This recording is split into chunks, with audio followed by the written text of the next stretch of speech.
Ərəfə deyilən bir gün var, bir gün.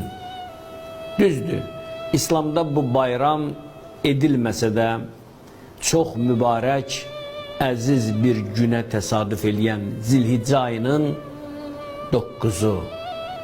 Sabahki o günü nəsib etsin ki, sabahki günü biz Ərəfə gününü yetişək, Ərəfə gününü bütün Məkkədə olanlar, həcdə olanlar, müqəddəs yerdə olanlar artıq Ərəfə günündə çoxlu dua edir. Siz də dua edin. Ərəfə, bilmək, tanımaq, Allahı tanımaq, Allahı dərk etmək. Hətta hədislərdə keçir ki, mən ərəfə nəfsəhu fəqəd ərəfə rəbbəhu.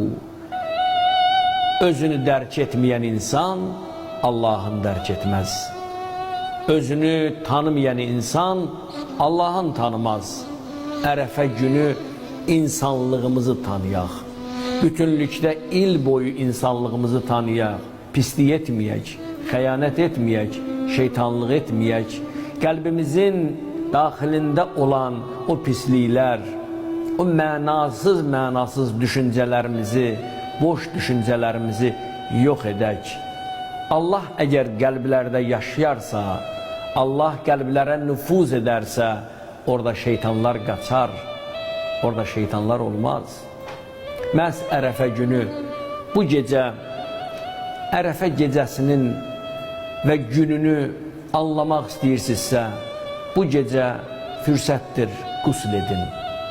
Niyyət də belə olsun. Allahım, sənə xatir Ərəfə gününün quslun edirəm və cümə gününü də o fəzilət olaraq o niyyətə daxil edək, qurbətən ilallah deyək. Qusl edək bu gecə. Və qusl edəndən sonra bu Ərəfə gününün özünün xüsusi duaları var.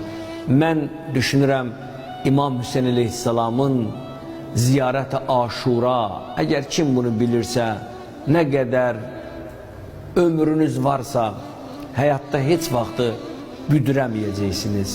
O ziyarət-i Aşura, onun kəlmələri sizi dik tutacaq, ayaq üstə tutacaq.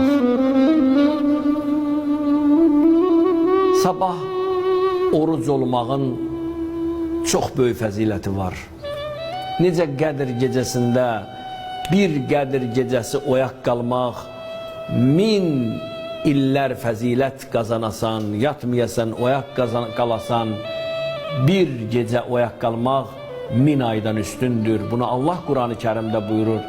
Ərəfat günündə də, Ərəfə günündə də, sabahki günündə də qusl etdin, niyyət etdin, Allahım sabah Ərəfə gününün quslun edirəm, qurbətən ilallah deyirsiniz və oruç tutursunuz. Ya Rabbim, sənə xatir Ərəfə gününün orucunu tuturam, qurbətən ilallah.